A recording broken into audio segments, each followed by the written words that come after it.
J-Down blue, Louis Vuitton cleats, got blisters on his feet. Coach yelled at him, put on normal cleats. He's been nothing but problems, dude. He doesn't want to practice, and the first time they let him play in a game, he's like, oh, I got to get my Louis on. This was start number 70. He had 69 in LA. Can't imagine he's the only white dude to have in LA. You had that written down, didn't you? Hello, and welcome back to this episode of the Engage A podcast. I am Josh with my co-host, Mike. And today we are back for the Week 5 recap. We are now over that quarter mark that we were talking about last week, for We sure. are 100% over the quarter mark. We're for sure over there now. Luckily, we didn't have as many injuries this week. We'll start with the injuries, but later on we will get into our full recap of all the games in Week 5 outside of Sunday night and Monday night football, as well as our game NFL Knockout, where we each eliminate one team from playoff contention every single week. So tune into the end to see which teams we will eliminate. But we'll start with injuries here. If this week was for one thing, it was the kicker and punter injuries. We had three of them this week. Spencer Schrader, knee leg, might be a sprain, it might be a broken leg. We don't know yet. AJ Torn Cole, ACL. Yeah, it could be torn ACL. AJ Cole, ankle injury, same game. Yep. Actually, I think same quarter maybe. And then Blake Grupe also got hurt late in that Saints game. Yeah. Rough to be kickers. I mean, right now, genuinely, I think about this every week, and every week it continues to happen. I've never seen more blocks in a season. Yeah, no, it's crazy. I don't know the Colts blocked a punt today.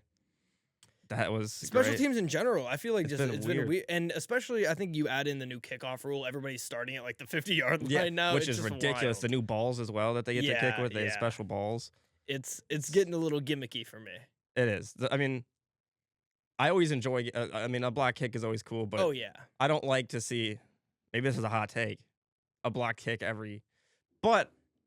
To be fair, it equals it out. Kickers are kicking from like 60 yards. That was never a thing. Yeah, so I guess maybe they're taking longer to wind up their kicks. That could be part of it. I mean, there's no real we don't have a reason for why there's more block kicks. There just is more. I might just look into it this week. Yeah, do a deep dive next week. Come back with us.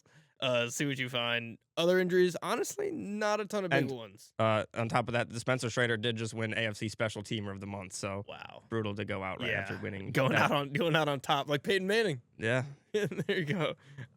Justin Reed had a concussion, not super impactful. Landon Dickerson though for the Eagles. I feel like they have an offensive line injury every week. Yeah, it's bad. But they figure it out every time. Every week. The dude will just play next week and be fine. That's how it is. Every single time we come on here in the first 5 minutes of the pod, we say, oh, the Eagles have an offensive line injury. And then the next week, that player plays and a new player's hurt. Yeah. It'll be Cam Jurgens next week? Yeah, that'll check out. Or what's his name? It's been Lane Johnson. Could be Mailata. It's Lane Johnson every week, yeah. Mailata, yeah. Maybe Kelsey will come back and then get hurt. But Derek Hall, Seahawks oblique injury. The Seahawks defense has been extremely good up until this point. Where obviously they gave up 38 points today. And just a complete Manning versus Brady quarterback battle. Yeah, it was insane. We'll get to that in a long time from now. So that injury sucks for them. For the Lions, they lost Khalif Raymond. I don't know if you saw that injury. I did not. It was a neck injury. It was he collided with what's his name? I feel like Samaje Perine. Yeah. That's who he collided with, and Samaje Perine absolutely took him out. So that sucks. Khalif Raymond, he already had a kick return this year. He's a solid wide receiver 4 for the Lions. Not super impactful to most people, but to me, I'm going to mention it. And then probably the biggest one of the day, Omarion Hampton ankle. And you just told me 5 minutes before we started that he was seen in a walking boot after the game. Yes, he was seen in a walking boot. Not good, but I feel like that's happened a lot. You get these injuries with running backs, and they get put in a walking boot. Bucky Irving was in a walking boot this week for practice, but now it sounds like that's an injury we haven't really talked about because we didn't know about it at all last week, and it just popped up out of nowhere. Now he has 3 different injuries. Yeah, it sounds like I think the shoulder injury that he has is the worst injury. Yeah, and he wasn't even on the report for that. Which that's bad. But if you ever shot White in fantasy, he didn't do well today, but going forward, he'll probably end up being pretty solid, I think. Yeah, it'll be interesting to see if him or Sean Tucker really stands out, but yeah. And then maybe you don't know, I don't know, who's next outside of Hampton in LA? They already don't have Najee. It's, I'm blanking on his name. I'm trying to remember, too. It's not Josh Kelly, right? They don't have him no more? Yeah, they don't have Josh him. Kelly was Hassan Haskins and Kamani Vidal. Okay. Oh, yeah, Vidal. Yeah. I forgot about Vidal. I think Vidal's been getting a lot of it. Hassan Haskins is kind of cheeks. Yeah. And obviously they already lost Najee Harris. So. Yeah, so they're in a bad spot. Hopefully Omarion Hampton's not out for too long. He had his breakout game last week and was looking good today, but injury sucks. Another injury to the Giants receiving core, Darius Slayton, hamstring injury. It's really just Wan'Dale Robinson now. Really is, and it's going to be tough for Jackson Dart. Now he's in a position with not so great offensive line. Now he doesn't really have weapons, and it's really just him and Cam Scatterbo out there. They should be getting Tyrone Tracy back. So they never should have traded away Darren Waller. No, or cut him or whatever they did to him. What an emergence he's been. I like it genuinely boils my blood to see it. It's bad. I picked him up in our dynasty league. Oh, you did pick him up? No, before the season. Then you dropped him. The season starts. He hasn't played football in 4 years, and he's missing week 1 with an injury, week 2 with an injury, so I dropped him. He's still out there. But yeah, I know So somebody's gonna get him this week. Yeah, I thought about it this week, but I don't know. I can't do it. I told everybody in all of my streams this week when they asked about Darren Waller for a start sit, I never said to start Darren Waller, and had another good week. That's what happens. Yeah, had another good week. And then speaking on the same team, last injury here, another one we didn't really get to cover last week. Tyreek Hill out for the season. Yeah, that was a tough one. The leg was obviously dislocated. His knee was dislocated. Probably tore everything in his knee. He's using it though as motivation. He's got his. If you can go on Snapchat and you can see his entire recovery process. He's doing I'm gonna post 5 million stories. Oh yeah. And then make the last one. I think Snapchat has good payouts. Oh, I heard it's like ridiculous bags of money. Like so, if I had the opportunity, I would post 1 trillion times a day too. Like, I mean, because he posted like the first time he walked, and it didn't really look great. But well, yeah, he got injured this week. Yeah, because he has like a nerve thing too. I mean, obviously with that many tendons, nerves, and all that in your knee, you're not gonna be great. But yeah. And then fantasy implications: Waddle, A-Chain to the moon. And Darren Waller. To the moon. Crazy. Tua also played really well today. And actually, on top of Tyreek Hill, they said that, I don't know if that's today or yesterday, that he's probably cut after the season no matter what. I saw that, yeah. So where will Tyreek end up? And will he end up somewhere is another question. Maybe not. Maybe he has to miss like a lot of next year and he doesn't end up on a team or ends up on a team late. I would be shocked if 2 years from now he's not like the wide receiver 1 or 2 on a team. I would be shocked. I don't think he's gonna come out. I mean, how old is he? 31. That's. Yeah, but he'll be 33, coming off a knee injury. He'll still be faster than a lot of guys. I mean, I think he'll be faster than a lot of guys. I just don't know. I mean, he's the same age as Michael Thomas. Crazy to think about. Is Michael Thomas retired, right? I don't know if he ever officially retired. I thought he did officially retire. I don't know if he officially retired or not. If he didn't, he should. I wonder, if the slant boy just got to Michael Thomas or what happened. I think it did. I think it was mental exhaustion was why he retired. Yeah. But I was an avid Michael Thomas drafter back in the day. Yeah, I was not. But it worked out for you at some points, I'm sure. It worked out for me for like 3 weeks, and then he was out. Yeah. All right. We'll move into our recap here. We'll start with Thursday Night Football. 49ers 26, Rams 23. Take it away, Mike. Yeah, great game. Maybe the game of the week. 26-23 win for the Niners. Mac Jones. Yeah. I think he's, 3-0 now as the starting quarterback. Maybe he's making a little bit of a resurgence. Yeah, they should have drafted him over Trey Lance when they had the chance. And Mac Jones, though, funny thing about him is when Mac Jones, picks up a minor injury, he makes it look like a major injury. Every time. He went down I think he was holding his knee, and then they come back from commercial. You thought he tore his ACL or something going into commercial. You watch the video of him going down. It didn't even look like anything happened to his knee. He was just screaming in pain. We should have added him to the injury report just because. And I always think about going back to it. When he was with the Patriots, he turned his ankle and he was getting carried off the field. He was screaming in pain and he was back the next week. That's Mac Jones. I love it though. It's part of the experience and he's been great. And the Rams are no slouch, so beating the Rams on the road, that's a huge win to get that over the Rams. I mean, it's not on the road in my opinion, but you're right. It isn't. But I mean, when you look at I don't have the injuries off the top or off in front of me, but off the top of my head, Ayuk, Pearsall, Bosa, Purdy. They're missing a ton more guys. Why am I blanking on? Probably a couple offensive linemen. I think so. Kittle, yeah. They're missing everybody, and the fact that they're sitting at 3-1 now? 4-1. 4-1. Wait, 4-1. Yep. Oh yeah, it's week 5. Duh. Yeah. I keep thinking it's week 4, but yeah, 4-1. They're in a great spot. We both, I believe, picked them to win the division. I know I did. Yeah, I think we might have. I think we had them in the Rams, so looking good for us in a and division. We were getting a lot of hate for that one. But. And what I would love to revisit the NFC West if you would like. we can do that. Niners, really good. Seahawks, pretty good. Rams, pretty good. And the team we picked last that we got the most hate we've ever gotten in the history of our channel for picking the Cardinals last, they are clearly the worst team in this division. No one it's else in not the league close. has lost to the Titans. So. Yes, they're the only team to lose to the Titans. I cannot wait to get to that game here in a bit. And I know exactly what this thumbnail is going to look like. but yeah, we were right 5 weeks in. Maybe we'll end up being wrong, but you can't say we weren't right 5 weeks in. And one of our main reasons for picking the 49ers to be good was the coaching. The coaching, and we also said that they would get healthy, which they've done the opposite and still been good. So you give, and CMC, he gets a lot of credit. It's almost to the point where he almost doesn't get enough credit. Yeah. He's just that good. He had we're playing each other in fantasy this week, and I think he had 20 points for you in the first drive. It was nuts. Genty did the same thing this week. He's basically their tight end receiver. I mean, he's like Taysom Hill if Taysom Hill was extremely, extremely athletic. Almost. Yeah, he is. I mean, Taysom Hill is pretty athletic, but not as much of a thrower. But I mean, 57 yards on the ground. I mean, he was like running back 22 or something, but wide receiver 1. Yeah, so I mean, that's all that matters. And on top of that, 8 catches, 82 yards, and a touchdown in the receiving game. And Kendrick Bourne for them, 10 catches, 142 yards for him. Because we didn't even mention, they also don't have Jawan Jennings, so they don't have any of the receivers. Kendrick Bourne, CMC was wide receiver 1, and that's probably CMC, Bourne, and Tongues. Is that their? Yeah. Well, on top of that, they're running the Chiefs 2022 Super Bowl. Oh yeah, receiving court. They got Demarcus Robinson. Marquez Valdez-Scantling. Yep. I mean Sky Moore. It's working. They have Sky Moore. Yeah. Oh, that's crazy. I mean, it's working out well for them. It's working out really well for them. They're winning games. Kyron Williams, though, we got to talk about. Yeah. The fumble to end the game. The Rams should have won this game if we're being honest. 100%.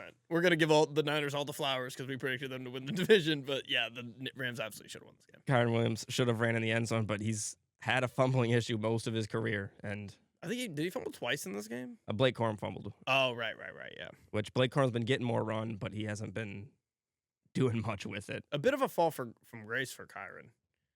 Yeah, I mean, he's still very good. He's just got to hold on to the ball. Well, he hasn't even been really that good outside of the fumbles this year.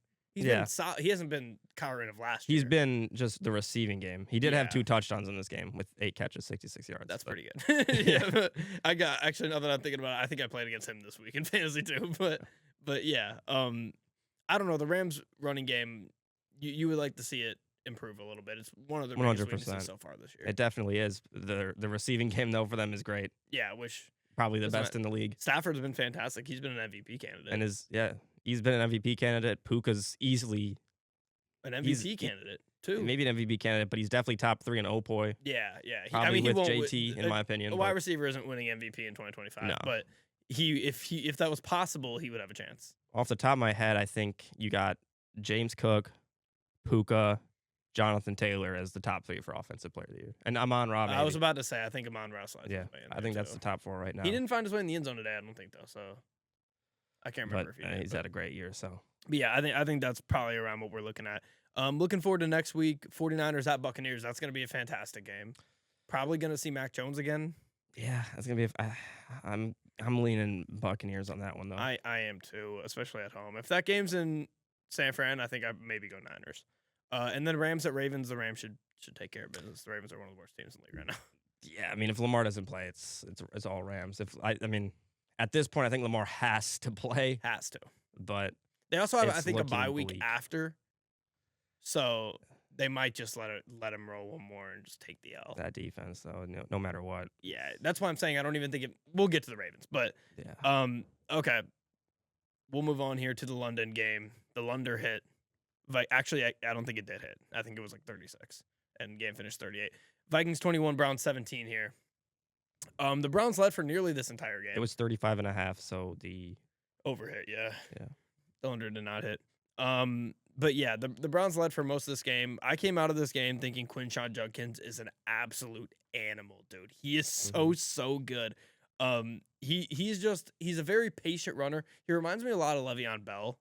He's very patient. He takes his time. He breaks tackles. He had 110 on 23 attempts today, so he was fantastic. Gabriel at times looked solid.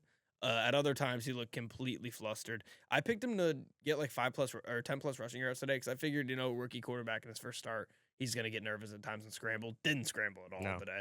And that's mainly because even though he does end up with like 30 passing attempts, it felt like the Browns didn't want him throwing the ball today, really. No. It was a lot of short stuff. It was a lot of just run it with Quinshon Judkins. And that worked for them for a while, especially with how good their defense was. But we obviously see Wentz goes down, drive late, and could win the game. Yeah, Wentz picks up an injury as well, but was able to come back into the game. Played well. Doesn't throw an interception. That's good. They didn't have the running game in this one, which outside of Jahmyr Gibbs, that Browns run defense has been fantastic. Yeah. Jefferson has a big game. But yeah, the Browns played well. First game for Gabriel. I wasn't expecting too much. I'm not the biggest Dylan Gabriel fan. It does sound like there is a good chance Shedeur at some point this year gets a start, which I'm very excited for that. That should be electric. Don't know how well he can do, but okay, yeah. I don't know if you guys could see, but he was. I'll change it to the camera. I was miming. I was doing the Shedeur. Yeah. I thought you were trying to tell me something, and then I realized it was I was. Did you see people were like he was? People it was good. Hating him for it was good for mime representation, though. Which I thought was good. I mean, like, it's just it gets to a point where it's just they're hating to hate. That was my favorite thing he's ever done. I mean, it was funny. It was hilarious. People were like, "Oh my gosh, this is exactly why teams didn't draft him." I mean, this whole saga was hilarious. The Dylan Gabriel thing about saying perfect timing. Did you see that? No. Where he was like, I heard he said something. Like, in you his can't press just sit around and wait for the perfect time. Okay, I did see that. I did see that. Which is crazy. That's just absolutely absurd. Sneak dissing your teammate. And that's the second time he's done it. He did it in the preseason, saying he doesn't do it for like the flashes or whatever, the clicks. Yeah, something like that. That was interesting. And then I wasn't talking about my teammate. Okay. I mean, let's be honest, he probably wasn't meaning the perfect timing thing at Shedeur. It just kind of it worked out that it was just ended up being a bar. That was so funny though. This whole saga it was a great week for Browns. Gift that never ends. And just speaking on your Judkins is fantastic. Probably the best rookie back to have right now. I want to say Genty, but I'd probably still go Genty. The receiver, he's had like 30 catches in the past 2 games. Yeah, it's hard to. I think he's just in a better situation though all around. Which is crazy. That Raiders offensive line is brutal. Bad. But even in like a blowout, Genty still had like 20 fantasy points. Or something. Like he was still pretty good. He had 10 on that first drive. I don't know if I've ever seen this before. A player on the first drive of the game not score a touchdown, but still end up with double-digit points. No, he had did 10 have points a big with no touchdown. Mm-hmm. That's insane. Yeah, and Judkins has completely, I thought after week 1, he didn't play, but Dylan Sampson got so much run in that week 1 game. So much receiving work, and he is gone. He's nowhere to be seen. I guarantee you there were dynasty drafts where he went before Judkins. Probably. I guarantee it. And, that's tough. And I still think he's decent. It's just Judkins is easily the better running back and playing the most. I got to get the snap count up, but I imagine he's probably at about 80+%. More than that, I think. I mean, he was on the field the entire game. I don't know if he was Sleeper usually does good with it. He was the star of the show. But we'll get into their next week games here because we have the transition from Genty into the Raiders game here. So Vikings are on bye. They're one of 2 teams on bye next week. And then the Browns go into Pittsburgh to play the Steelers, who are coming off a bye. There's never been a more Mike Tomlin win than that game. Yeah, or it's Mike Tomlin loss, but I'll go with the Steelers. Steelers coming off a bye. Browns got to come from London. Off the bye, he's like the greatest ever. Yeah, I think you got to give that to Mike Tomlin. But I mean, what a year for us so far. Yeah, what are we doing? Decent. 8-2. Colts are 4-1. Lions 4-1. I mean, dude, I wanted to look up. I'll look up while you're talking about this game, but I'll say my opinions on it first. Okay, You want me to lead us off, or you got it? Okay, Colts 40, Raiders 6. Take us away. Yeah, I'm almost speechless because, I mean, the Colts have had great seasons with Andrew Luck and all these other quarterbacks, obviously, but in recent times, the Colts usually play bad teams, and honestly, it's not the Colts. It's like all of my favorite teams tend to play down to their opponents. But this year, the Colts aren't doing that at all. They're playing bad teams, and they're just kicking the shit out of them. Isn't it the best? It's incredible. It's like the best feeling. It's better than beating a good team. It is. It truly is. Just sitting there and watching us go down the field with ease it's beautiful. I love to see it. And Daniel Jones, I mean, I have to apologize for I was on the Anthony Richardson train, and I didn't think Daniel Jones could do it, but he obviously is just fantastic. My dream this year is for the Lions to win the Super Bowl. My second dream is for the Colts to win it. Daniel Jones wins Super Bowl MVP, and then I'm going to episode 1 of the preview and clipping everything. I am taking everything that you said about Daniel Jones and make a whole video out of it. Yeah, you probably could. It's gonna be oh wow. I wish I had the off-camera stuff. I need to set up the camera in here when we're just talking or chopping it up. Yeah, it's get all the off-camera stuff. He's been fantastic. 2 touchdowns, 212 yards for him. Doesn't throw an interception. I mean, he's been great. His pocket presence is one of the craziest thing because he just doesn't really get. I don't think. Yeah, he didn't get sacked in this game again. The offensive line's been great. Gonsalves came back. That was huge. The running game wasn't perfect today. It wasn't as dominant as it's been, but 3 touchdowns on the ground for JT. You'll take that? I will take that every day of the week. And on top of that, we had a kick return touchdown called back for a bullshit holding. So I was so mad about that. I was pissed because that was on the other so side clean. of the field. And it didn't even look like a hold, in my opinion. I didn't care that it was called a hold. I thought it was a fine call. It was just the fact that it was so non-impactful to the play, and to get your kick return taken back for that just sucks. And they still went down the field and got their touchdown. Yeah, so it didn't really matter. Colts team total so free today. Oh yeah, so free. I took the if you in 2025 the easiest bet of all time is teaser. Take the Colts and the Lions down to 23.5. It can't miss. I don't think it will miss. Yeah. And on top of that, the Colts defense was great today. On the other side, Geno Smith, it's starting to get to a point where you got to give Kenny Pickett at least a little bit of run. And I like Geno Smith. I always have. I do too. But you look at the stats this year, he is 8th in passing yards. That's good. Touchdown interception ratio of 6 touchdowns, 9 picks. That doesn't get it done. He could. I only know. Wow, what a stutter there. I only know that because he was 6'7" going into this week. Yeah. So 6'7" to 6'9". What a run that is. Yeah, that's a. I knew the Raiders weren't going to be good. I didn't expect Geno Smith to look this bad. I really did. He played with a horrible offensive line last year and figured it out. Mm-hmm. And this year, he hasn't figured it out. The offensive line's been bad. 4 sacks taken in this game, not good. He's making a pretty penny, right? Oh, he's making a very pretty penny. Not a great day for Pete Carroll as well, though. No, not at all. No, I mean, not a great season for Pete Carroll so far. I want to say the I want to least. get to it just really quickly. I'm looking up the NFL passing or the NFL scoring leaders so far this season. Oh, we're doing an impromptu answer, right? Yes. $37.5 million a year for Geno Smith. That's a lot of money. Yeah. I want team stats here. Who do you think? Okay. Well, that's not. I didn't think. Okay. I'm looking for passing. I'm not even looking for passing. I wanted to look for overall points. For teams? Yeah. Lions are 1, Colts might be 2. That's what I was trying. I think Lions were 1 going into this week, and you There guys it put up 40, we put up 37. Okay. So unless it was 3 points, we should still be number 1. Points per game offensively, Lions 1, Bills 2, Colts 3. Colts 3, Cowboys 4. Me, you, and Kevin. Look at us, bro. Look at us. Who would have thought if we said that back in 20? I guess your team was good in 2015, but If you would've said for that me, last- Kevin, yeah. Just before the start of this year. yeah, honestly. No, That that's the Colts offense would be this good. It's absolutely insane. I don't want to just blame Pete Carroll though. Chip Kelly. bad. Yeah. There's a group of guys I think that we'll talk about later here that I think could be early candidates for the first fire of the year. Chip Kelly's in there for sure. Gotta be. I mean, How many times are they gonna do it though? that's true. The fact that he changed Genty's running stance was one of the crazy. Once I saw that going into the season, I knew that there was going to be something. He's still doing it. Isn't No, it? he went back. He just started last week Okay, against the Bears when he finally had a good game. Yeah. Was his first week going back to his original stance. I didn't realize that. That's Yeah, crazy. he had him change his stance. He's like for like I think he's the thing he's iconic for.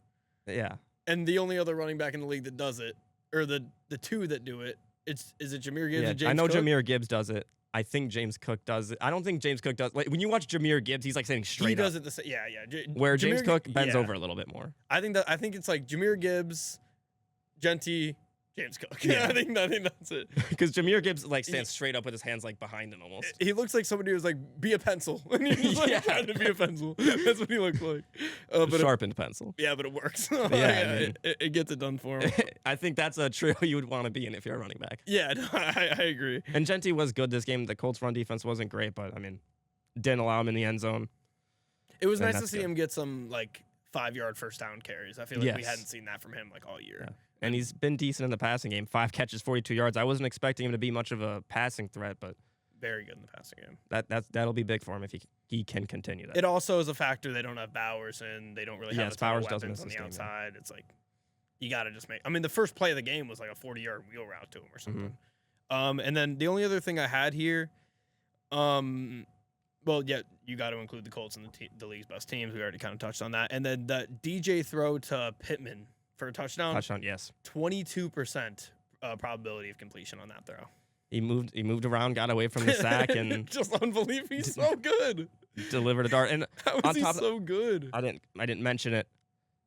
A legend retired from football. In my personal legend. Yeah. I'm wearing his jersey today. Oh, I thought you were talking about Xavier Howard. Oh yeah, I forgot that too. Yeah. That too. One legend and one absolute good player, I guess, retired. Good player, bad person. Is he a bad person? I think he's done a few things. Oh well, he retired to be with his family, so probably a good call for him. He said he fell in love with bringing his kid to school last year. Wait, which guy said that? Xavier Howard. Oh, okay. He said he wanted to be more of a family man, so. Yeah, I'm going to go make sure that I'm right on accusing you of anything. You can continue to talk about Darius Leonard. Darius Shaquille Leonard retired from the NFL. It was a career cut too short, 100% in my opinion. His back injury a couple years ago, never really recovered from it, did not have the same mobility. But a legend, one of my favorite players. He might still make it in like the Colts Ring of Honor. He won't be an NFL Hall of Famer, obviously, but at his peak, he was easily tied with Fred Warner, if not better, as the best linebacker in football. A huge rivalry game here Monday night. We got Raiders-Patriots, it looks like, based on the uniforms they're wearing. Have you seen what the Bills are wearing? I love these Bills uniforms. They're just wearing the Raiders uniforms with the Bills logo. I love the all-white helmets. And by the way, I really wanted to be able to say what Xavier Howard did. Unfortunately, I want to be able to stay on YouTube. You can Google it for yourself. I was right, and I'll just say that. I feel bad for supporting him a little bit. You didn't support him. You chewed him out. I did chew him out, but before that, I was like kind of happy we signed him. I mean, guess separate the art from the artist, I guess. Oh, wow. But next week, the Raiders got the Titans. Is that the same guy? I didn't look too deep into it. I saw the headline. That can't be. All right, we can't talk about that. Wow. Raiders got the Titans next week. A couple 1-4 teams. Who do you like there? Raiders at home? Probably Raiders. Toilet bowl here. Battle for someone to miss the play. So I think if you're the Raiders, you're in a position now where you want to start losing to get a quarterback. Agreed, but the Raiders are better in my opinion. Yeah, I'm gonna go Raiders. Me as well. And then the Colts got the Cardinals at home in Indy. Give me the Colts. And then the Cardinals, I mean, they gotta win that game. I don't want to do a 3-hour pod here. However, do we talk on the Mark Sanchez thing while we're on this game? I mean, I can say that Mark Sanchez appears to be a very bad guy from what I've been told. Yeah, it doesn't. What's crazy is the news came, and I'll try to tiptoe around it, but the news came out, and the initial reaction was, oh, he got stabbed. Yeah, this and prayers for him. He's such a great person. He's like the best to work with. Slowly but surely. Yeah, well, the Indianapolis Police Department came out and said he's arrested. Like, he was breaking into cars. Yeah. Broke into a 70-year-old man's truck. And started beating him. Yeah. Well, obviously not very well because he got pepper sprayed and stabbed. I guess fuck Mark Sanchez, but we don't really know exactly what happened yet. It just doesn't look good. Yeah, the city of Indy was like, on Colts Twitter was going off in the city saying like, we got to start fixing this. We got to start getting. Oh, really? Yeah, they were pissed about it, and then they realized that it was his fault. The whole time it was a self-defense stabbing. Yeah. Okay, I'll take us to the next game here. A game that, weirdly enough, we talked about a decent amount going into the season before the season started. Yeah, Saints-Giants. Saints win this game 26-14. We said for both of these teams that this could be the one win if there's a chance that maybe one or both these teams go 1-15 or 1-16 this year. If the Giants won, that wouldn't be the case for the Saints because the Giants already have a couple wins. But the Saints, they get their win. They move to 1-4. And my notes for this game are interesting because at the start I was all just kind of just sucking off Jackson Dart. Dart is so smooth, and then I had to do a little asterisk and say I wrote this all in the first quarter because he completely collapsed, and Spencer Rattler took over and got done what needed to be done. Maybe the best throw of Rattler's career was that 80-yard bomb to Rashid Shaheed, which led to, I guess, a couple of records being broke, depending on how you view the term record. One, Rashid Shaheed hit the top speed for an offensive player for this season in this on this play. He hit the top speed, like 22 something miles per hour. And then this play is really one of the plays that led to Rattler winning this game, and he became the first Saints quarterback first quarterback drafted by the Saints to win an NFL game since 1998. Really? Yeah. Oh, yeah. You didn't see that stuff? No, it is a great stat. That's crazy. That's why I'm giving you the love here. Yeah, it's wild. I can't Crazy believe stat. that might be fake because It took him a long time to get that win. Yep. But he got it. Also, as we said, if he was really the worst quarterback ever, he wouldn't have played that many games and lost that many games. Like, he obviously had. Where does Rattler rank among quarterbacks in the NFL? I mean, he's definitely above. Is he the 30s. worst? Is he the worst in starting? Of quarterbacks that started this week, is he the worst? No. He's above Browning. He's above Browning. Who else? Who could he be above? Am I crazy to say he's above Dart? He did beat him. I'm gonna save this. I'm gonna save this debate maybe for another day because I have a very similar one for a different quarterback here that I want to go over with you later. Is it Fields? No, but we'll get to that. Fields is kind of on that level. Oh, he's better than Dylan Gabriel. He's better than Dylan Gabriel, and on that note, low key, he might be better than Fields. He might be. He might be. He's definitely better than I thought he was going to be. Yes, he's been serviceable. Yes, and don't let Fields' stat line today, as we'll get into that game here in a second, fool you. He was not good today. Scatterbo didn't get as much in the run game for the Giants. There's really a four-way battle. What were the other two teams we said? It's the Saints, Giants, Titans, Cardinals. And no, not the Cardinals. What was the other team that I'm missing? Raiders. Yeah. Are the four teams I think battling for that number one pick. I still think it's one of these two teams. Who knows who it's gonna be? Nobody knows. I mean, Lenore Sellers maybe. The Oregon quarterback maybe. I think he needs another year. No matter what. The Miami defensive end.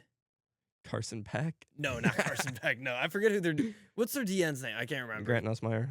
No, that Garrett Nussmeier. Garrett Nussmeier, yeah. He could be. I could see he's one of the guys I could see being. I was talking about this with Sarv the other night.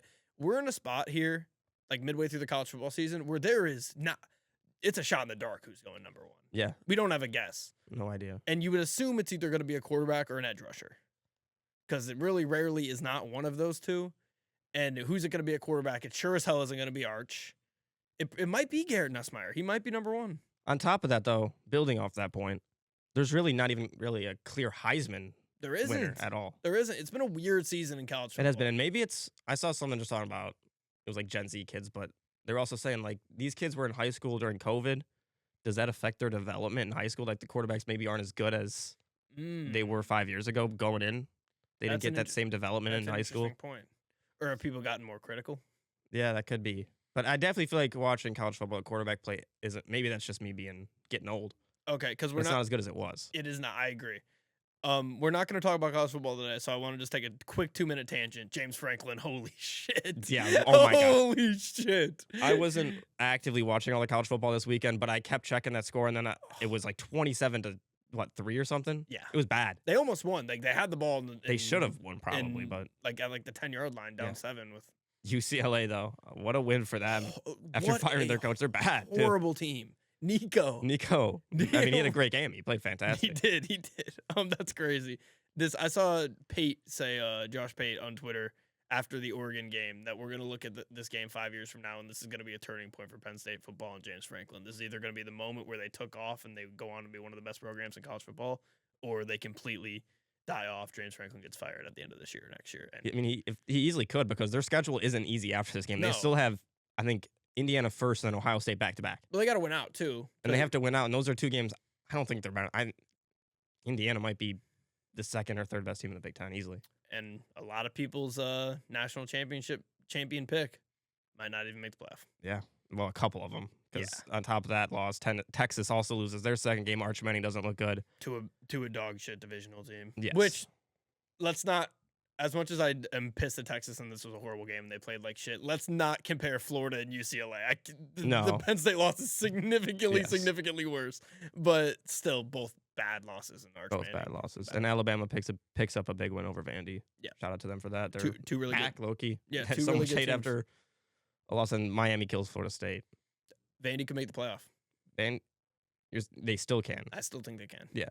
And I think they both those teams can. My take right now is that it's looking, in my opinion, like it could be Miami, Ohio State for the chip. I could see it. We'll get more into college football as the season goes on, and we'll start talking about scenarios because those have been some of our best conversations on here going at it about the SEC. And I'm gonna have to get in my bag defending Bama, but they're doing a good job for me so far. So I don't even need to defend IU anymore. I think IU can yeah do it themselves. Bama would beat them by 50. But let's move on here. Or no, we didn't talk about next week. Giants Eagles Thursday Night Football. Eagles easily. Upset spot though. Upset spot, but give me the Eagles. Giants at home.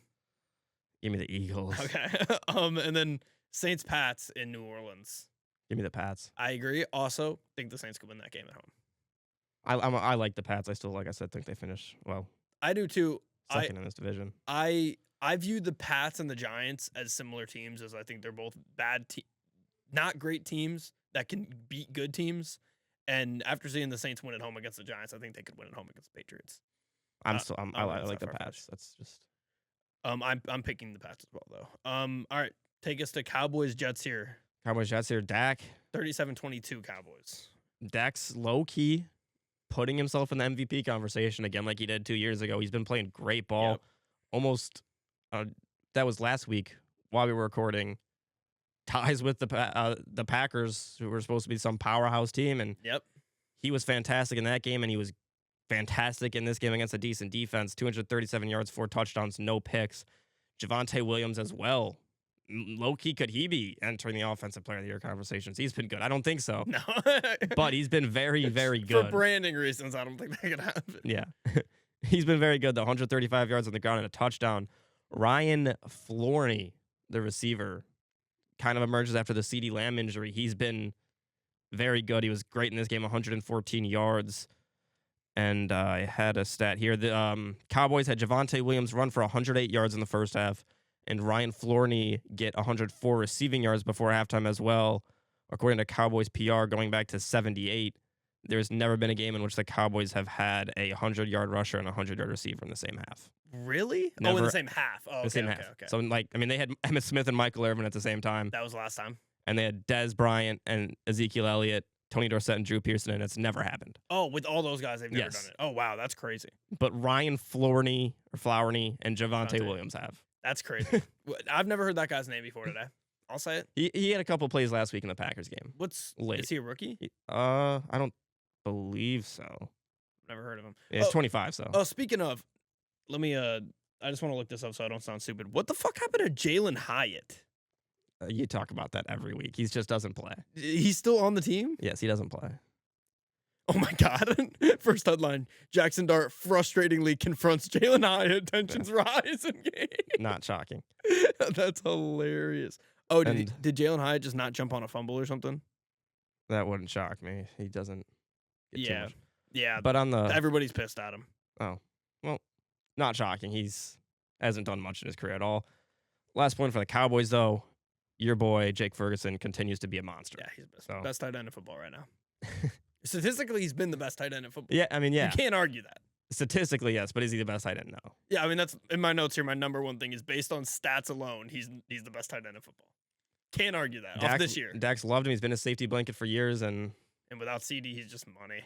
It only continues. Dak loves a tight end. Dalton Schultz was always big with him. Because Ferguson fell off a little bit last year with Cooper Rush, who. Mm-hmm. My God. And then Dak comes back this year. Jake Ferguson's back because he was still when 2 years ago he was like a top 5 tight end, wasn't he? Yeah. So it's not shocking. Does this show with Cooper? Well, I guess we'll get into that in a little bit. But Cooper Rush being bad, was Mike McCarthy a genius? We said that off rip.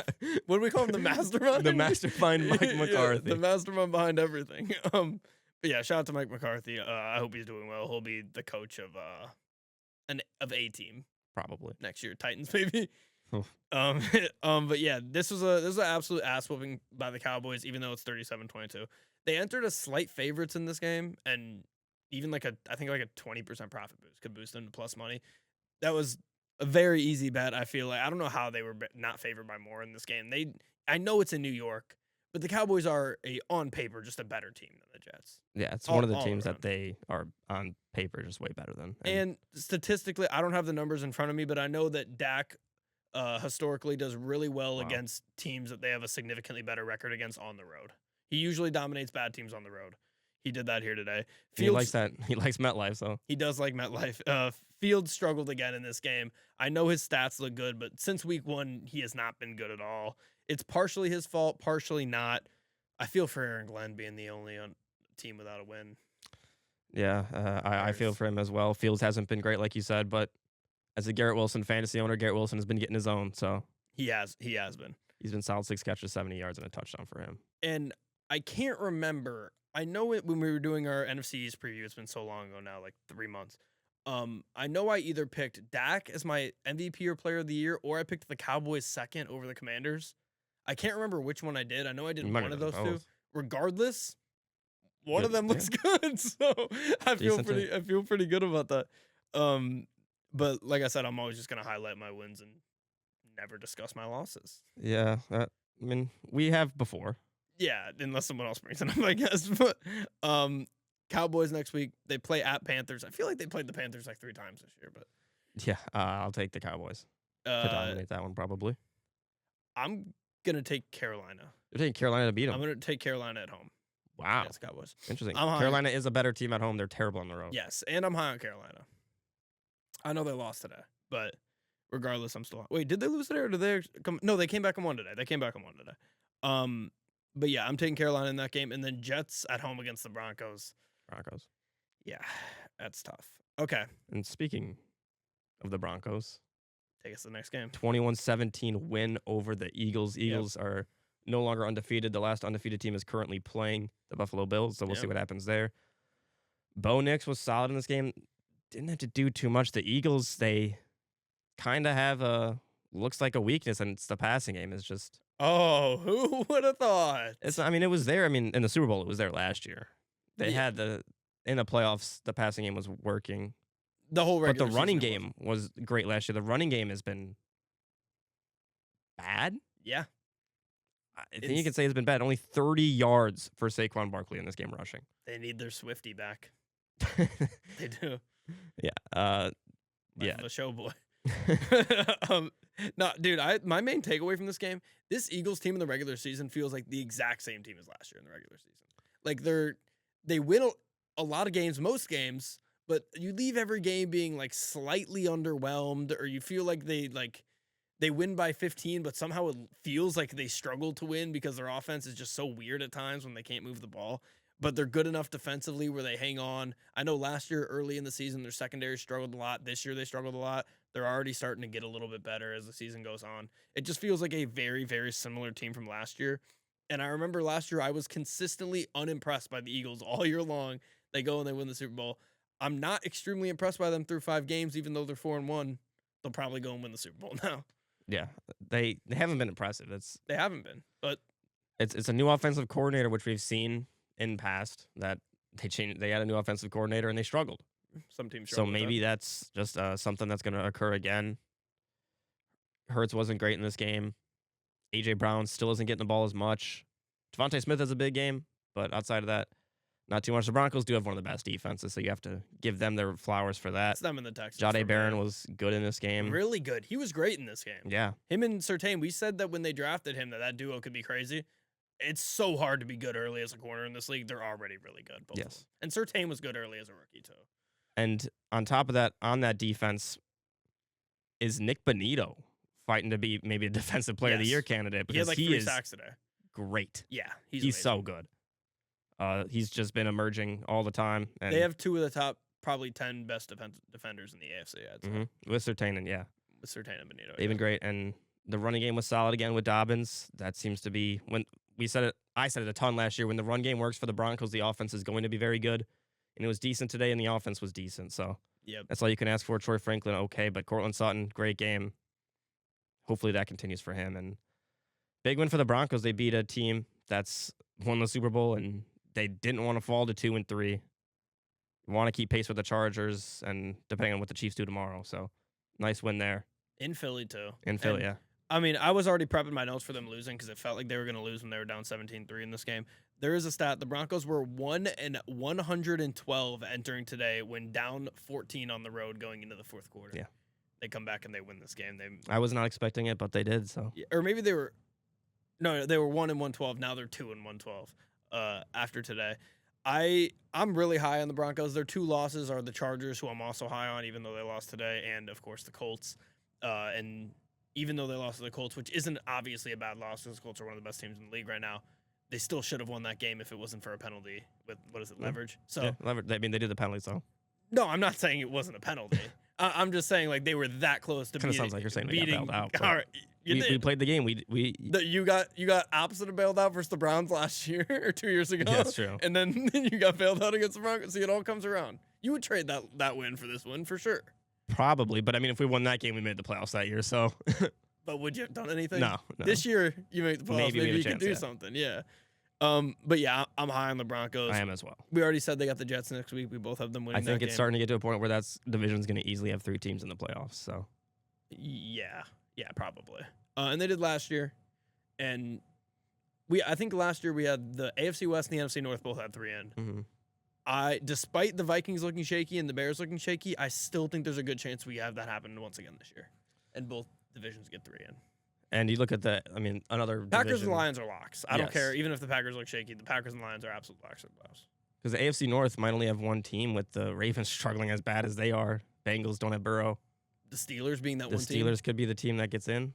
Jesus Christ. And then same thing with the East. Probably will only get Buffalo. East is only getting Buffalo, unless New England really pans out. It's only Buffalo. Which then that leaves one more wild card spot for the South. I mean, well, the Jags, That's that last or if spot. the Texans look like they will get to them soon. Could So be figuring it that out. would probably be our playoff prediction for the West then, in no order. Or sorry, for the AFC then, in no order: Bills, Steelers, Colts, Jags, and then Chargers, Broncos, Chiefs. Yeah, That feels about right to me. it does. I mean, and that's A lot of football to play. so much football. A lot of football to play. It can all go wrong for everybody. Yeah. But I mean, the Ravens are 1-4, so yeah. But and we already talked about Eagles Giants as well on Thursday Night Football. We'll take us in here to the Panthers. Panthers win this game, come back, win it 27-24. I'm so fucking proud of the Panthers, man. This is a great win. Man. Me too. Needed it. Dolphins came out and they punched the Panthers in the mouth. They went up 17-0 in this game. Really unlucky fumble for Bryce Young early too. And I don't want to say unlucky because it is his fault, but he kind of just the ball just slipped out of his hands. Like, it's not like he didn't tuck it. The ball just slipped out of his hands. And that really blew the whole thing open. But great response from Bryce Young. They battle back in this game. And then after they battle back, one of the toughest things to do in this league, especially for a young quarterback, I know he's not that young anymore, but is to make a huge comeback and then the team who was leading scores again. And now they're up a score or 2 scores. And how do you respond to that and continue the comeback? That's what they did in this game. They were so good. And this is the quarterback. Bryce Young is the quarterback I have for a bit of a rapid fire here. So let me pull this up here. I want to shout out Ted McMillan too, though, because I thought Ted McMillan was going to be good, but he has been better than I thought, and he's definitely wide receiver 1 of this class so far. He's 1,000%. He's an easily wide receiver 1 for the Panthers. Or well, I don't want to say easily wide receiver, and I'm actually going to take a step back because of Mecca Ibuka. Oh, actually, right yeah. Actually, They're I would T1. take a Mecca. I think I would definitely take a Mecca. I'm taking T-Mac over Mecca just because I think Emeka's in a better position. If you put T-Mac in that position, I think he's you're right. You're right. Definitely right. top 10 in the league easily. All right, I'm gonna count. I'm gonna name quarterbacks. You're gonna tell me who's a better quarterback right now. Bryce Young, or the guy I name. Ready? Okay. Josh Allen. Josh Allen. Okay. Drake May. Tua. That's tough. That's very tough. It's like, if it was 2 years ago, I think I'd take Tua, but I just don't really like what I've seen from Tua. I'm going to go Tua, but it's close. Okay. Justin Fields. Bryce Young. Easily. Rodgers. Yeah, I'll go Rodgers. That's a close one, though. Burrow. Okay. I might almost take Bryce Young over. I don't know. No, I'm going to Over go Rodgers. Burrow? Over over Rodgers. Okay, I was about to say. All right. Lamar. Whoever the Cleveland Browns start. Oh, yeah, I'm taking Bryce Young. Daniel Jones. Trevor Lawrence. And I'm not a Trevor Lawrence fan. Stroud. Cam Ward. Cam Ward. Really? Yeah. I would still take Bryce Young. I think I'm taking Cam Ward. All right. Herbert. Knicks. Mahomes. Given. Geno Smith. Last year, Geno Smith, I'm taking Right Geno Smith, now. but this year, Geno Smith, it's got to be Bryce Young. 100%. Hurts. Daniels. Dak. Dart. Bryce Young. Goff. Love. McCarthy. Bryce Young. Okay. Caleb Williams. Me as well. Baker. Penix. I'd go Bryce Young. I'm going. I mean, head-to-head. Head-to-head Yeah. shows a lot. You got to go Bryce 30-0. Young in the head-to-head. Okay. Bryce Young can't be better than himself. Or maybe he can be. Rattler. I'm going to go Bryce Young, but Rattler's decent. Bryce Young is better I than Rattler. can't disrespect Rattler too much. I'm going Purdy. That's a little bit closer for me. But Purdy. Darnold. Just based on it. Based on this year. This year's changed my opinion on Darnold. Stafford. Kyler. So that puts Bryce Young as the 25th ranked quarterback in the NFL for you. That sound about right? Yeah. For some reason, I thought he'd be higher than that. I guess there were a couple in there I disagreed with, but it's just he has the games where he looks so bad. yeah. That's the issue. If he could just be like consistently okay when he has a bad game, but when he has a bad game, it's really, really bad. Yeah, it is. You're right. Okay, that's about it for this game. I have anything else you have? The Dolphins' run game was atrocious. Yeah. Darren Waller is good. And Waddle and A-Chain. A-Chain is very good. Yeah. They're all great. Tua played good. Starts, yeah. Tua was great as well. But the run game was atrocious for Miami. And shout out the Panthers defense. It's a solid performance from them. And Rico Dowdle had like 7,000 7,000 yards. yards. That's what I wanted to say. He had like 7,000 Rico yards. Dowdle, start of the week. Yeah, he was so I good. think he had over 200 rushing yards and a touchdown. He was ridiculous. He was so good. All right. Best game of his career. And shout out Rico Dowdle because that was a dominant performance. But the Dolphins defense is my dud of the year. They're terrible. Yeah, and they're going back home to Miami to play the Chargers. Chargers are gonna, or they're missing Hampton. I bet I just hate Kimani Vidal over. Yeah, I just hate those like travel 10 trillion miles to play games. For a game that's probably, I don't have it off the top of my head, but I'm assuming it's gonna be a noon game. That sound about right? Yeah. Which, I mean... Or it's the third game on a 3 o'clock that you don't watch. Yeah, it's a noon game. Having a team travel from LA to Miami to play a noon game is ridiculous. That's tough, but that's I'm ridiculous. going LA. I can't bet against LA after I am too, but a loss. But if there's a big spread there, if you can get the Dolphins like +7 or even like 5, I'd probably take that. And then Panthers Cowboys in Carolina. We already picked that. I said Panthers, you said Cowboys. All right. Take us to the final game of the early slate here. This absolute ass whooping. Texans 44, Ravens 10. Yeah, it was shocking to watch the Ravens defense. Zach Orr, we thought at the end of the year last year that they kind of started to figure it out. Their defense was looking good. They're extremely banged up. Don't get me wrong. They have so many injuries, but inexcusable the performance that they've had. They've been so poor. It was him and Chip Kelly for me. Those were the main two that Zach Orr and Chip Kelly, yeah. Coordinators I could go. I wouldn't shock me if Zach Orr's fired tomorrow, but I got to give him a little bit of the benefit of the doubt with the injuries. CJ Stroud has his best game since like 2021 almost, or 2020, not 2021, 2023. Since his rookie His year. rookie year. I agree. I had that written down. I think it is his best game since his rookie year. 4 touchdowns, no pick, 244 yards. Didn't really have a run game. Woody Marks, after his dominant week last week, didn't play much this week. Sucks to see. Yeah. Nico Collins doesn't get too much. He does get a touchdown, but my whole story of this game was the Ravens just looked so bad. And yeah. Texas were 0-8 in Baltimore going into this game too. Yeah. And they finally got their first win. I don't even have much to say. I don't think I can really give too much benefit to the Texans. I don't think they're still that good. I think their offense has its issues, but you put up 44 points in the NFL, impressive, I guess. Yeah, the Ravens are horrible. They're so bad. I mean, this very moment, I'm willing to drop this take. I think this very moment for the Ravens is probably the worst they've been since like mid 2000s, like post that first Super Bowl. I don't know. I think it is.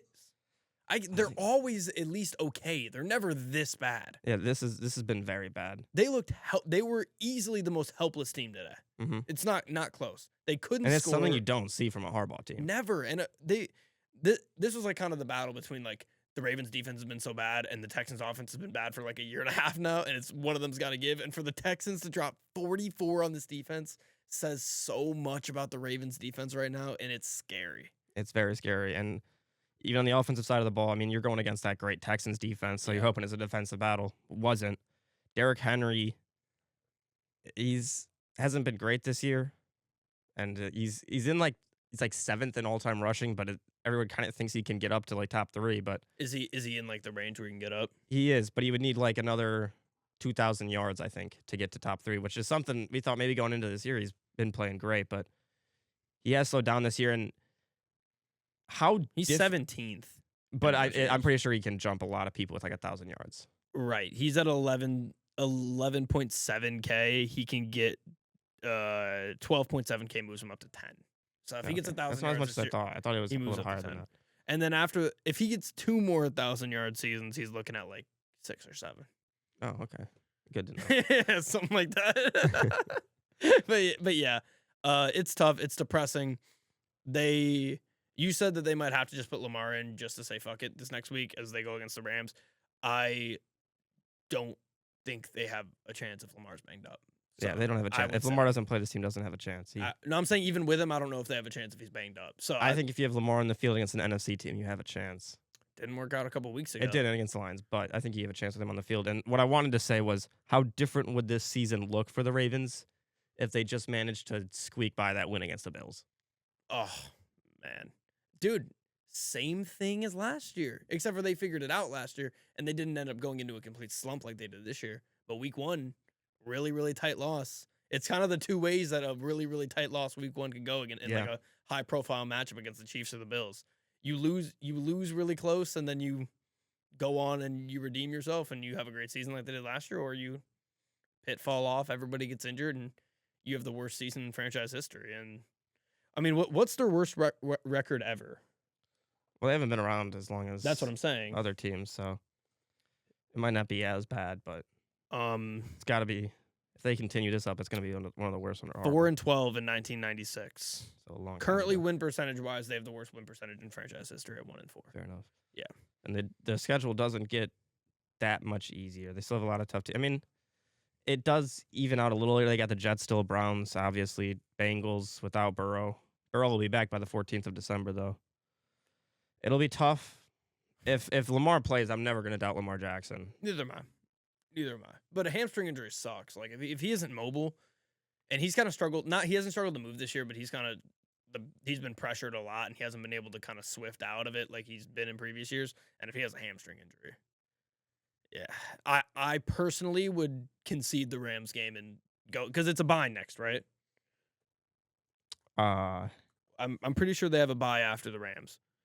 If they have another game, I would say no, but you can find their logo. They play on the 12th, and they have a bye after that. They do? Okay. Yes. So 14 days. My personal opinion would be, and after the bye, they have the Bears. So punt the Rams game, go into the bye, bring Lamar back against the Bears, and stomp them. 1-5, we've seen teams do it. So with this defense though, they are. Am I gonna pick them in knockout today? No. Are they in a group of like 5 to 8 teams where they could be legitimately picked? Yes. 1-5 is tough to come back from and make the playoffs, especially if your defense just sucks. Yeah, I know they're injured, but like they'd have to be like 1-7 or 1-6 for me to really pick them in the knockout. Yeah, I agree. But all right, we'll move on here. Titans, Cardinals. You can take us away here. All right, you're gonna love this. Titans 22, Cardinals 21. Just a slow golf clap for myself and you, and how right we were about the Cardinals being. You should go back and just like some of the comments. Yeah, I think that's what I'm gonna do. Or maybe I'll just respond to all of them. Marvin Harrison, I'll start with the positives for the Cardinals. Marvin Harrison started off really, really good early. He had like 3 catches for like 100 yards. The Moss over 2 guys was beautiful. Yeah. So he made me so happy. It gave me flashbacks of D-Hop's Hail Marys. Yeah. Or Hail Mary against the Bills with the Cardinals. That's what it reminded me of. And he ended up not scoring, but he just needs to get his swag back, because when he was in college, he had like a swag around him. I mean, he had the Louis Vuitton cleats. He was wearing an Apple Watch.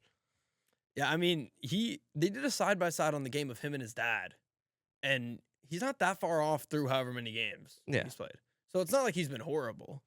I know he was like a pick, like 18 picks higher than his dad or whatever. But I did have a thought. I just want to touch on it for 2 seconds. Yep. Jadon Blue, yeah, Louis Vuitton cleats, got blisters on his feet. Coach yelled at him, put on normal cleats. Just a little that funny tidbit. happened. Yeah, that was real.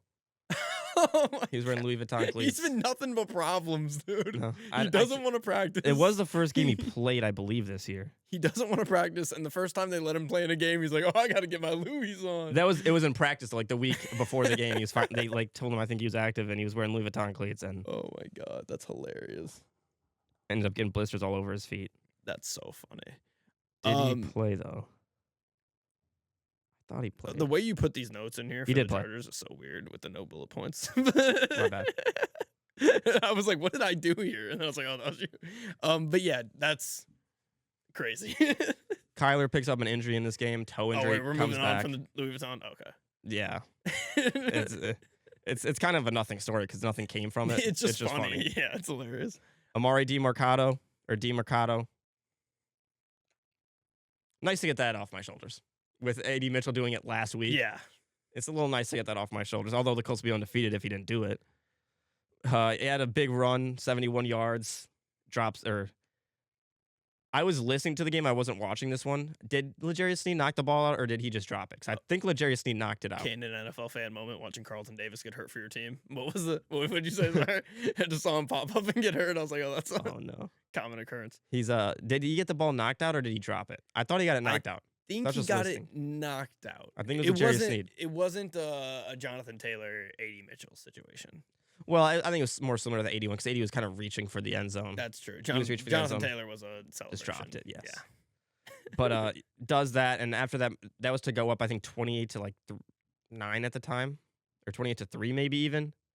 And it was no, it was never 28. It was But if they had got the touchdown, they would have won up 28. yeah, it would have been 28-6, I think. Yes. Yes, I think it would have been 28-6. And put the game to rest. Instead, Yeah. the Titans are able to scrap their way back into this game. One of the craziest plays I've ever seen happen. Yeah. Cam Ward throws an interception. Cardinals have the ball. He fumbles it. Another Cardinals player kicks the ball into the end zone. Tyler Lockett recovers it for a touchdown. It was like a ping pong ball just going back and forth. The ESPN chances of that being a touchdown for the Titans after it was picked at the 6-yard line has to be 0.000. so low. Fumbling it is one thing, but it getting kicked all the way from the 6-yard line to the end zone is insane. Just don't. It's almost like how you don't know how they lose, but the Titans. Cam Ward gets his first win. He was decent in this game. Close, almost a bad turnover for the Bills there. Might still be. I don't think so. It looked like the Bills got recovered it. But Calvin Ridley. Never mind. Wow. Calvin Ridley finally has a good game Yes. with Cam Ward. First of the year, 5 for 131 for Good him. game in general. Yeah. Not even just finally with Cam Ward. It has been very brutal for his time in Tennessee. Tennessee gets their first win. They're not good, though. This is going to be one of the rare times they do get a win. Yeah, but they did. They're going to be another team battling for the one. Yeah, First overall pick. We said them, I think. They just won't be taking a quarterback, so Yes. it doesn't really matter. But good. I mean, they'll probably be the one that ends up with that Miami edge rusher, most likely. But And their D-line isn't bad, so it's one of their only decent spots. But yeah, like you put on the notes, Cardinals find some ways to lose. They Yeah. do, man. And I feel bad for Kyler because I love Kyler. the craziest thing is I'm a Suns fan. I like the Cardinals because I like the Suns fans that are Cardinals fans. Just specifically the way that they reacted from such a rational take that they'd be last just kind of pissed me off a little bit. That's why I have a vendetta against them. And I like Kyler a lot. I've always been a huge Kyler fan. But it's great to be right once in a while, you know. It is.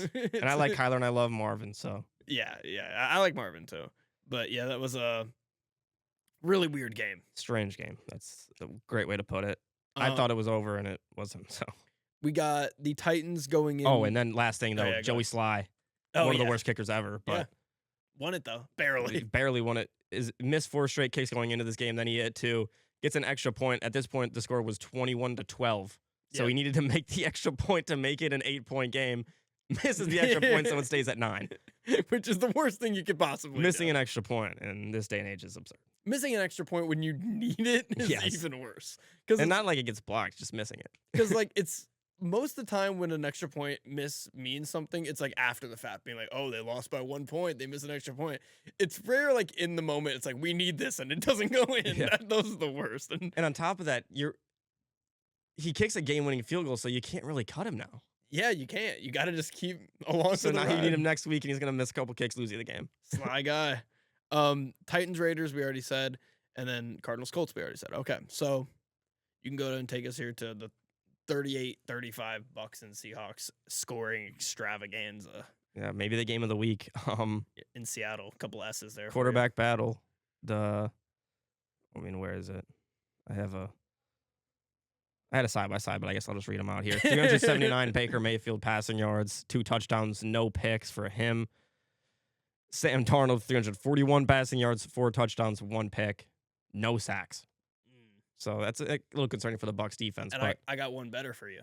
They were both drafted in the 2018 draft class, and they were both 1 game under 500 for their careers going into this game. they're both giving up on both, played for the Panthers. And this game was their first game for both of them to have a chance to get back to 500 for the first time in their career. How beautiful. Yeah. Baker's the one to do it. And I mean, Baker's a better quarterback, if we're being honest. But Sam Darnold's good. Yeah. 16 starts since 2024 with a 100-plus passer rating, which is tied for the most in the NFL. So With Goff? could be. It's probably. I don't know who the other quarterback is. Sounds like a Goff stat. But just a really good quarterback battle. And Baker Mayfield, who does get the edge. They're missing Bucky Irving, which isn't good. But Rashad White steps up. Wasn't good.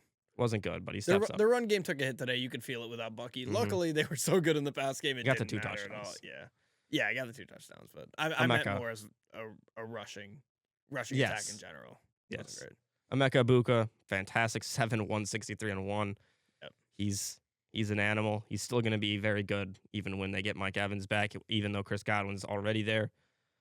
And for the Seahawks, JSN, fantastic. So an Ohio State battle Yep. at the receivers, 8, 132 and 1 for him. So what a game. They're saying Darnold uses JSN the same way that he used Justin Jefferson last year, and just the targets are just through the roof. JSN, I mean, I don't know if there's ever been a pod in the history of the show where we've been able to reference so many things that we've been right about, but JSN, we also said that he was going to be one of the better offensive players in the league this year, and he's been so good this year. Darnold loves him. Even with this bad offensive line, they're finding him in the pass game as much as they are. I'm super high on the Seahawks, even though they lost this game. The injury to who was it that got hurt for them again? Derek Hall. The Derek Hall injury obviously hurts. When he got hurt last year, we noticed a drop off for their defense. But I think this is a fluke. I don't think we're going to see them give up this many points again this year. Yeah, I don't think so either. This is maybe just a test to how good the Buccaneers offense is. Might be.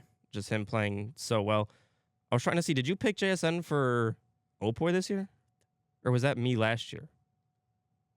You might have. I think I. You might have picked him as I Opoy this didn't year. write any of mine down, so I don't have any of mine off the top of my head. But I can go back and look in the YouTube if you have anything else you want to mention about this game. Let me find the AFC West. Yeah, I'll look for it. The AFC West posts, or no, that's not the AFC West. That's the NFC West. In the NFC West, no, I didn't. Or yes, last year for the postseason, you picked JSN as the MVP of the division. Oh, maybe that's what I'm thinking of. So you've been on the JSN thing. I have. I And picked you can Matt continue Stafford. talking about this game. I'm going to try to see who we pick for the awards for this division. I don't have much more to say. Kenneth Walker has a solid game running the ball, 86 yards on the ground. When they're able to run the ball, they're a different team, and the offense is better, and we saw that in this game. Buccaneers defense still has to be better. Like I said, they didn't get any sacks. That's concerning. But for Baker, their offensive line stepped up and was solid. So Kate Otten as well. Big game. Tez Johnson makes a couple of nice catches, so that's good to see. And a quarterback battle, 2 guys who were given up on, both played for the Panthers at some point, and you're definitely taking both of these guys over Bryce Young. So These motherfuckers, I picked Trey McBride as my offensive player of the year. Oh. And they wanted to hate on me this much. I picked Trey McBride, and then I think we both picked Puka.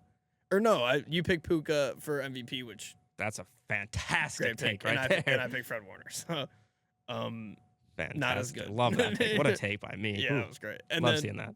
going into next week, we did Buccaneers Niners already. Seahawks going into Jacksonville. Obviously, we don't know what Jacksonville's going to do this week as they play tomorrow night. But I don't like Seattle right now. You do? You don't? Or I do. You do? I do. I'm going Seattle. I'm gonna go Jacksonville. Interesting. I'm gonna go Jacksonville there. Even though I'm high on the Seahawks, once again, a lot of travel, and I think the gap is smaller between them than it is with Miami and LA. All right, in skill gap, not distance. But second to last game here, the penultimate game.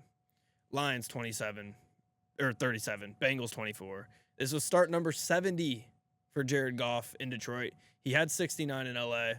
Can't imagine he's the only white dude to have a 69 in LA.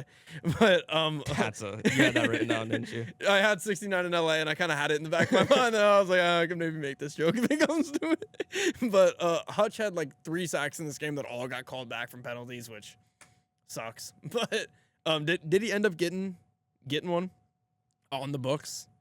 He gets registered with.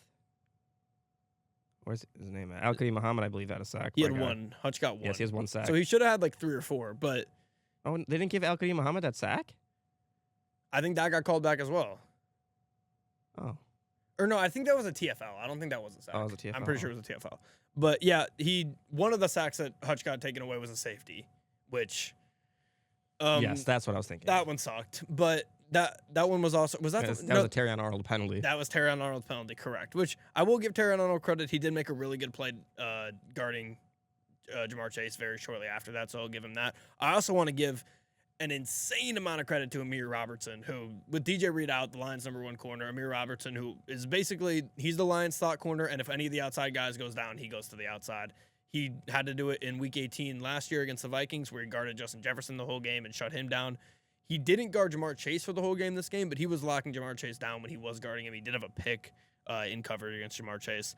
The Lions in the first half were just so funny in this game. They just kept, well, it wasn't funny because they kept getting the ball at the 40-yard line and not getting first downs. But they, instead of going forward on 4th and short like they almost always would, they knew that Jake Browning sucked and that they had him in complete clamps. And they're like, we can just keep punting it and giving it to you at the 5. You're not going to score. Yeah. And that is basically what just kept happening. Kirby Joseph gets his 20th career pick. He is the first player in the NFL since Ed Reed to have 20 picks in his first 4 seasons. So that's a pretty good company to be in. 100%. I'd say in doing something that hasn't been done in 20 years. So I think Ed Reed did it in 2004. But yeah, Browning was really, really ass in the first half of this game. My immediate take in the first half was the Bengals need to go get Jameis Winston right now, because Jameis with this offense would be so fun. Yeah, I cannot imagine Jameis with this offense. Browning ended up being all right in the second half, but still he's not good. Like, don't get fooled. He has maybe the best receiver duo in the NFL, and he's just absolutely reckless. Missing throws, 6 to 8 touchdown interception ratio, which is crazy. And he had the one pick he threw. And I can't remember if it was to Kirby Joseph or somebody else. I think it was to Kirby Joseph. When he was just in the end zone and he was just like, fuck it, just threw it. Just like he knew there was no world where it wasn't going to be a pick. It was closer to 3 Lions defenders than the Bengals receiver. He's really, really bad. Overall, and the announcer was, the whole time the announcer was grilling him. He can't do that. He was playing horrible. He was just playing reckless. Overall, though, the Lions didn't play their best ball today. Offensively, they could have scored a lot more points. They left a lot on the table. They still scored 37, which says a lot.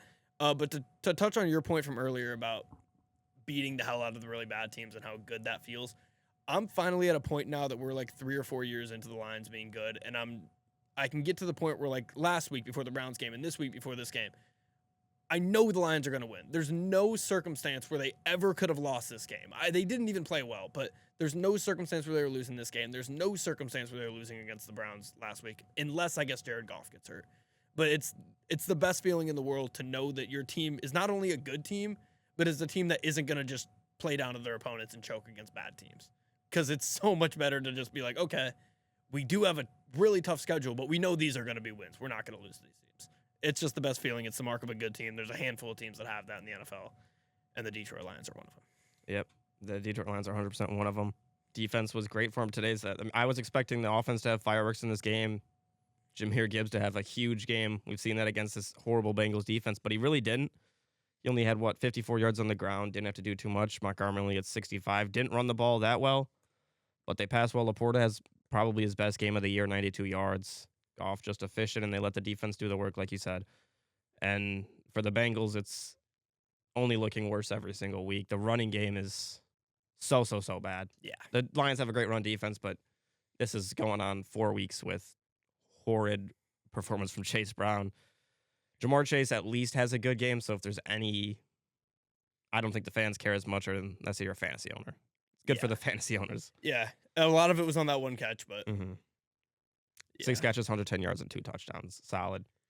Definitely got it done, and he started out rough too, so it was good for them. But I don't have anything else about this game really. Next week though, Lions Chiefs Sunday Night Football in Arrowhead. It's a banger, and I know bangers, and I know bangers, and that's a banger. Yeah, I'm taking the Lions. Yeah, I'm gonna take the Lions on that one too. They're better at every single aspect of the game except for head coaching and quarterback. So I'm gonna take the Lions there.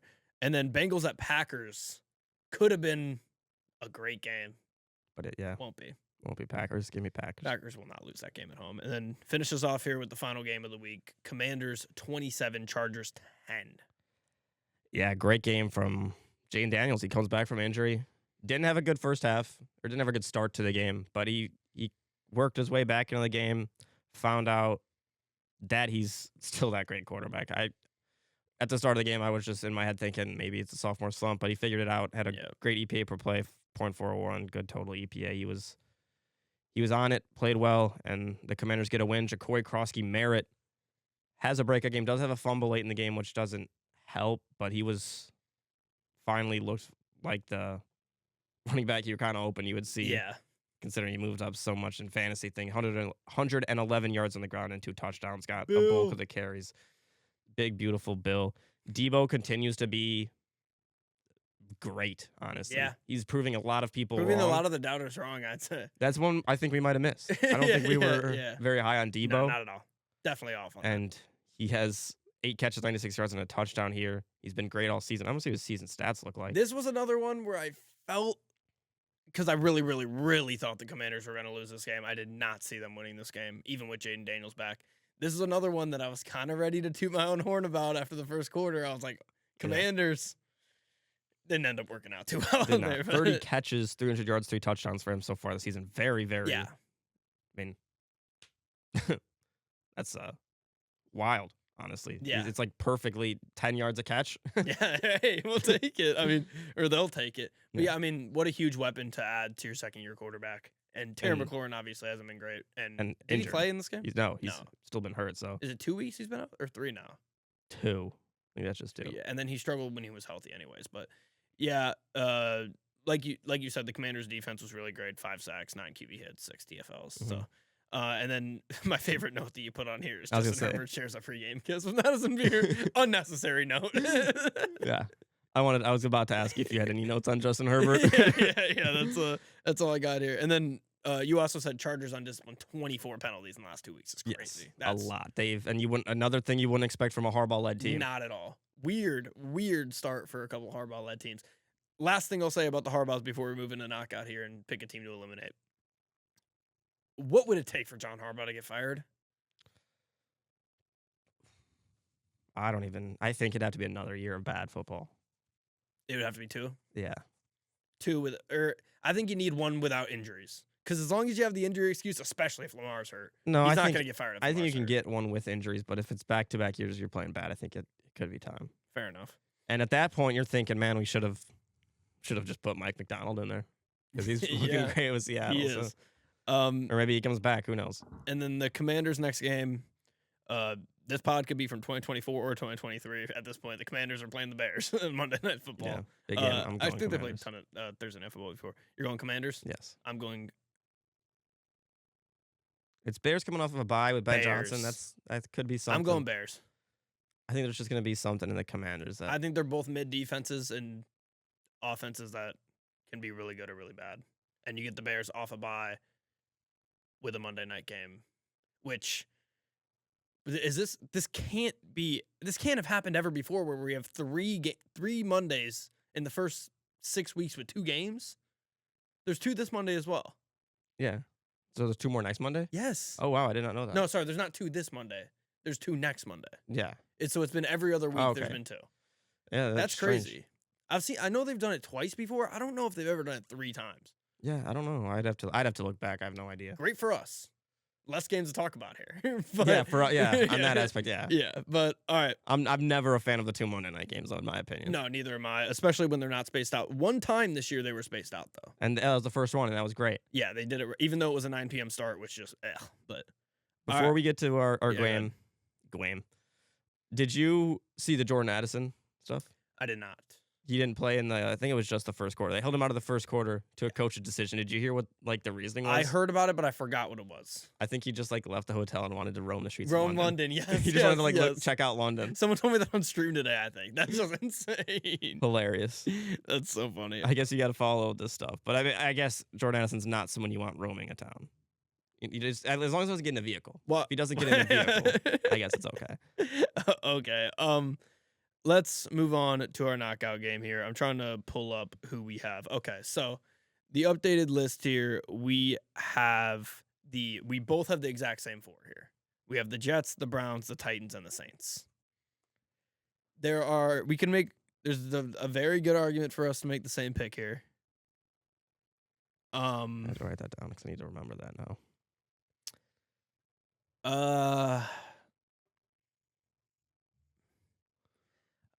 I have 2 teams I'm pretty safe on. I got one. I got 3 teams, actually. I got mine.